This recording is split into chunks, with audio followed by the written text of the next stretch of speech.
Hola amigos, muy buenas tardes, bienvenidos a Argumentos. Soy Rosa Colmenares. Como cada tarde, para mí es un placer saludarles e invitarlos a este programa donde revisamos las noticias que son tendencia, pero también buscamos revisar diferentes voces, diferentes aristas, posiciones contrapuestas y que usted en casa pueda tener una perspectiva crítica de los hechos y de los acontecimientos. Vamos a arrancar de inmediato, recordar en nuestras cuentas en redes sociales, porque usted también puede hacernos llegar su opinión o sus preguntas para nuestros invitados de cada tarde. Vamos a arrancar con la página web de Globovisión, www.globovision.com, donde tenemos esta información del Consejo de Seguridad que afina estrategias para el simulacro electoral. Falta pues ya casi un mes para las elecciones del 28 de julio. Remigio Ceballos, vicepresidente para la Seguridad Ciudadana, en reunión con el Consejo Ministerial, anunció el establecimiento de las estrategias para la consolidación de la paz en el territorio nacional y también en el contexto del simulacro que está previsto para este 30 de junio, una jornada en la que participaron autoridades de la Fuerza Armada Nacional Bolivariana, así como también puestos policiales. Bueno, y si usted quiere información también sobre cuáles son los centros habilitados para este simulacro electoral, vamos ahora a abrir las cuentas en redes sociales de Aníbal Sánchez, que también es experto en temas electorales, así como también pueden encontrar esta información en la página del Consejo Nacional Electoral y en medios con fuentes donde establecen 1.174 centros de votación y 3.006 mesas electorales, algunos en la condición de piloto que llevan la configuración completa de herradura electoral, poner la fotografía ya en un anexo, donde podrán participar de esta forma en cualquiera de estos centros establecidos para el simulacro. 1.174 centros y allí tienen la gráfica de lo que es la herradura y cómo se vota, que también son parte de esa labor que como ciudadanos tenemos de informarnos, de conocer cómo es el proceso, participar en el simulacro, así como también conocer cuál es el papel de los testigos, de los miembros de mesa, el secretario, el presidente de la mesa. Y como siempre, para votar es necesario llevar nuestra cédula de identidad al centro de votación. Vamos también a revisar otras de las declaraciones y reacciones que se han venido dando por parte de los actores políticos. Luis Eduardo Martínez, diputado de la Asamblea Nacional y candidato presidencial por Acción Democrática y COPEI, entre otra coalición, pues también hacía un llamado a la población a participar en este simulacro. Población venezolana en el simulacro electoral que se realizará este domingo en 1.173 centros de votación nucleados que recogen los registros de las 30.000 mesas que ya han sido designadas en el país. Acción Democrática, COPEI, Bandera Roja, el Movimiento Republicano, Unión Nacional Electoral y la Derecha Democrática Popular va a estar presente en los 1.173 centros de votación nucleados. Ya tenemos listo el padrón electoral. Nuestras 30.000 personas militantes, miembros principales en las mesas, nuestros suplentes y nuestros coordinadores de centro de votación serán movilizados ese domingo 30 de junio a votar y a prepararse para que el 28 de julio podamos construir una nueva Venezuela en paz. Entre tanto, desde el Partido Socialista Unido de Venezuela, su vicepresidente Diosdado Cabello ha sido enfático en anunciar a los militantes que es importante participar tanto en el simulacro como también en las estructuras y en la organización para el proceso del 28 de julio. Decía que era importante evitar el triunfalismo y garantizar el voto. Ellos tienen una estructura del 1/10. Escuchemos además parte del llamado que hacía respecto a este simulacro, donde decía que era importante que también estén allí presentes las fuerzas bolivarianas. Escuchemos. Siempre que ha habido los simulacros, las fuerzas revolucionarias participan de manera ordenada, siempre lo hacemos. No atropellamos a nadie, veamos por qué, porque nos permite a nosotros familiarizarnos con el ejercicio del voto. Cada elección es distinta. Por ejemplo, en esta elección usted va a votar una vez. En otras elecciones usted vota varias veces. Aquí no, aquí es una sola vez que usted va a entrar a votar. Y hace su ejercicio de votar, se familiariza con la herradura parecida a esta que tenemos nosotros acá. Una herradura donde usted presenta su cédula, lo registran, va.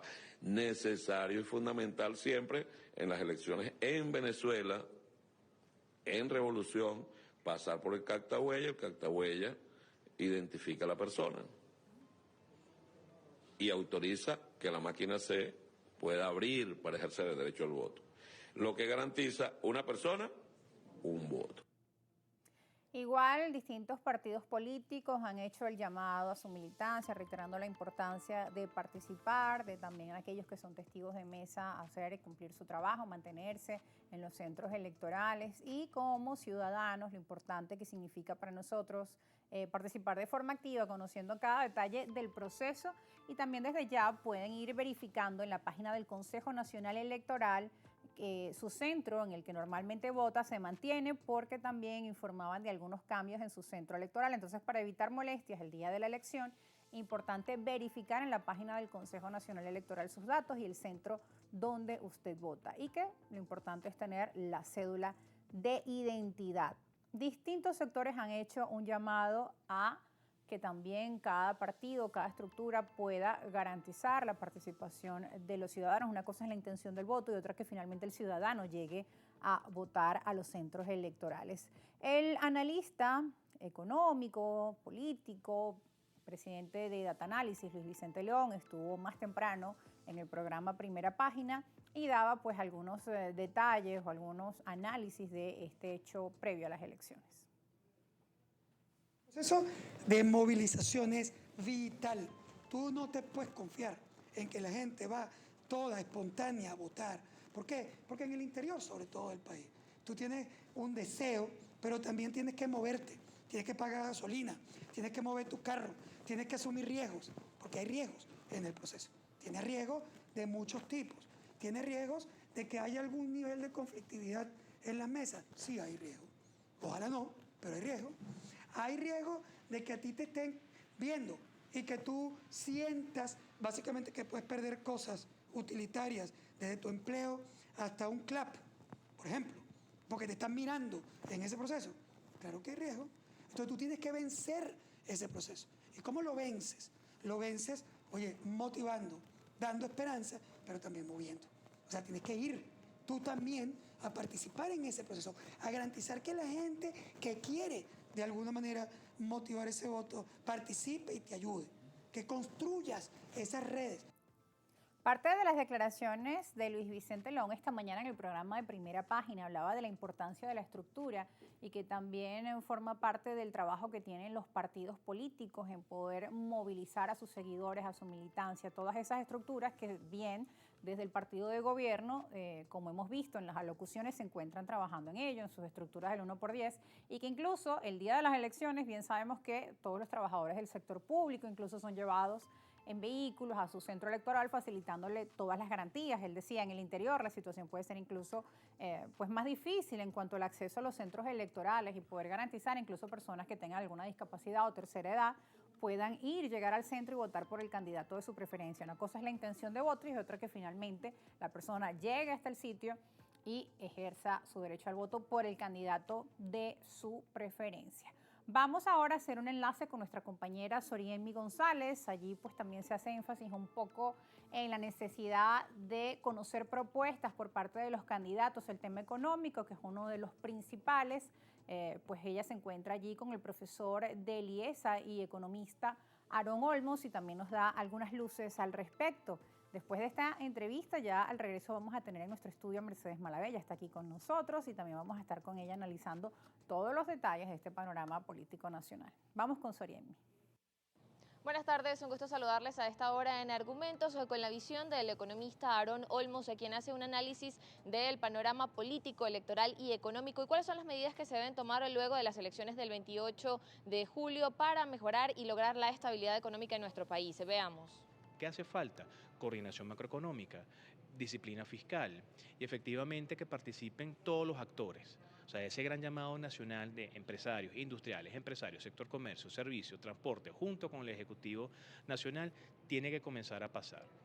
Después del 28 de julio, ya deberíamos estar trabajando antes del 28 de julio, porque de alguna manera la economía venezolana ha demostrado mucha resiliencia, fortaleza, y que independientemente de todo lo que está pasando a nivel geopolítico, todavía el país tiene mucho que seguir dando. Entonces, más allá del escenario electoral, Venezuela tiene que comenzar a transitar por un camino de reconstrucción, de la mano de un plan de reestructuración económica. Claro que sí hay que hacerlo, donde lo monetario, fiscal, cambiario y comercial sean los principales ejes. ¿Qué hemos estado viendo hasta ahora? Una política monetaria muy elevada en términos del encaje legal, 73%. Eso habría que revisarlo, pero habría que revisarlo desde el punto de vista productivo. Tenemos una política cambiaria de intervención de una cantidad de millones de dólares que es muy costosa, pero que ha sido muy eficiente para tratar de mantener el tipo de cambio a raya. Sin embargo, tú no deberías estar manteniendo el tipo de cambio a raya solamente con intervenciones cambiarias. Tú tendrías que darle valor intrínseco a la moneda desde el punto de vista de la producción a nivel industrial. Entonces es allí donde te puedas ahorrar esos dineros que puedes aplicar en otras actividades desde el punto de vista de gasto a nivel de bienes públicos, a nivel de presupuesto, por la vía de la política económica, articulando con el sector comercial y evidentemente abriéndonos al resto del mundo, más allá de los aliados de siempre, porque Venezuela, a final de cuentas, para América Latina y el mundo entero tendría mucho que dar. Por allí está la situación del posible ingreso de Venezuela a los BRICS. Hay opciones, hay participaciones, sin embargo, para que tú puedas participar debes tener una economía saneada. Entonces, efectivamente, tenemos que pasar por ese proceso y es hacia donde nos tenemos que orientar después del escenario electoral. Para el profesor Olmos, una de las características fundamentales está en la inversión y que esto pueda llevar a la recuperación económica y que parte de esa estabilidad. Por otro lado, también otros economistas destacan que esa inversión viene principalmente de la parte privada y no del sector público. Sin embargo, también destacaban que es importante que el Ejecutivo revise las medidas económicas que ha venido implementando. Con esta información regresamos contigo, Rosa. Gracias a nuestra compañera Soriemi y al profesor del IESA y economista Aaron Olmos por también puntualizar pues algunos de los escenarios que también espera la población después de las elecciones. En todo caso, la gente quiere un cambio, quiere una reestructuración del tema económico y sobre todo que se sinceren los salarios, entre otras tantas cosas, que es lo que hoy están pidiendo los venezolanos en la calle y que también piden que estos temas estén dentro del debate político. Ya en nuestros estudios, Mercedes Malavé, quien al regreso estará con nosotros analizando en todo el programa todos los detalles, Mercedes, de Siempre tu Visión del panorama político nacional. Ya volvemos.